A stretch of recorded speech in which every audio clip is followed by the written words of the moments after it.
Right, this is a K&S 4524 gold ball bonder, and it comes with a heated stage, which is right here. And you can see we have our work loaded in mechanically.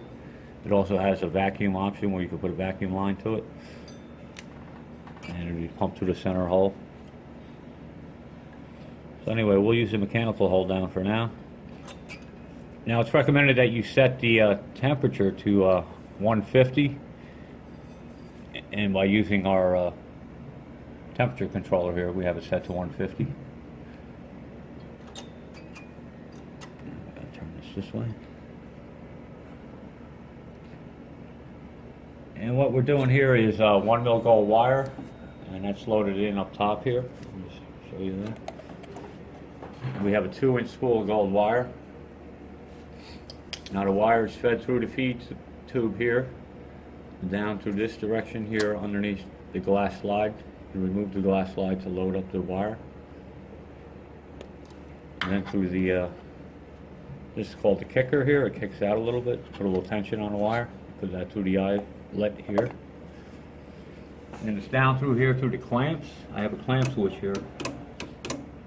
And we can see here we have a drag clamp. And there's 2 eyelets here, so it goes between the 2 eyelets and the drag clamp. And then here's our wire clamp down here. You see I'm opening and closing it. And then down through the capillary. This here is our EFO wand that creates the ball after the second bond. So what I'll do here is I'll just do a couple of bonds. I got my chessman here on the right hand side, and I can move the work stage around. And then your button on the left here is your bond button. So what I'm going to do is press and hold for search 1.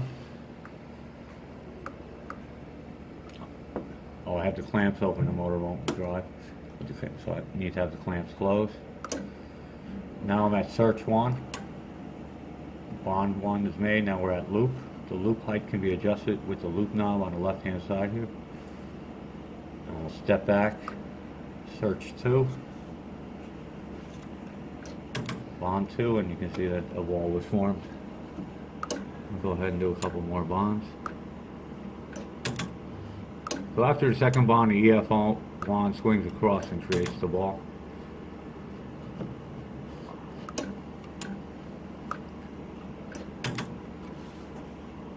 Now the good thing with a ball bonder is you can go in any direction.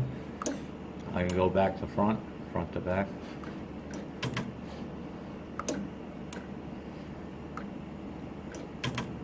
And you go left to right and right to left.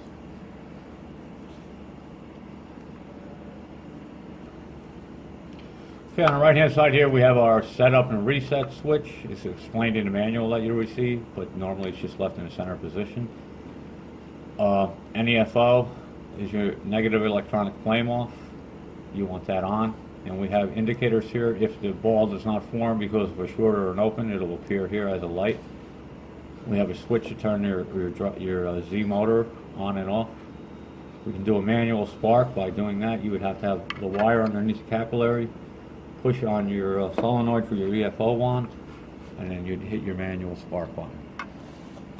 So you'd move your EFO wand underneath using the solenoid, and then you can spark.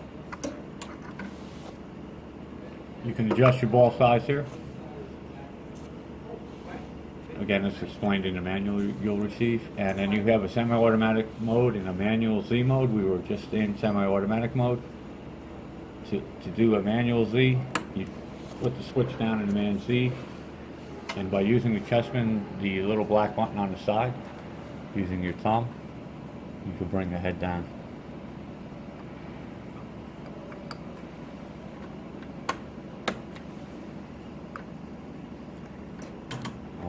We have to complete our, let me fire this.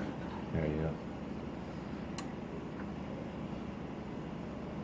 As you can see, I'm pressing the black button and I'm moving the head down, and it'll follow as the pressing of the button up and down. You can slowly bring it down. Allow it to go to loop. The loop is still set by the loop button. Just by releasing the black button, it will allow you to go to loop, and then again you'll go to your second bond.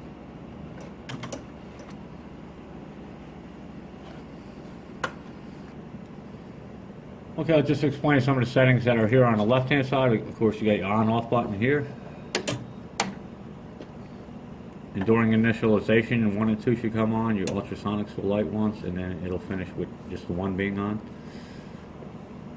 Here's your loop adjustment again. You can adjust your tail length, and that's the amount of wire left outside the capillary after the second bond. We have a test button, and as you hit the test button, you should see your US button turn on. That means your ultrasonics is tuned. You can open and close your clamps with your clamp button, and then you have a light on and off switch. Now here, this top channel is channel 1, so you have a search setting, power, time, and force. They're your bond settings. And the lower row is for your channel 2. And again, you have your search, power, time, and force settings. So they're your bonding parameters for channel 2, your second bond.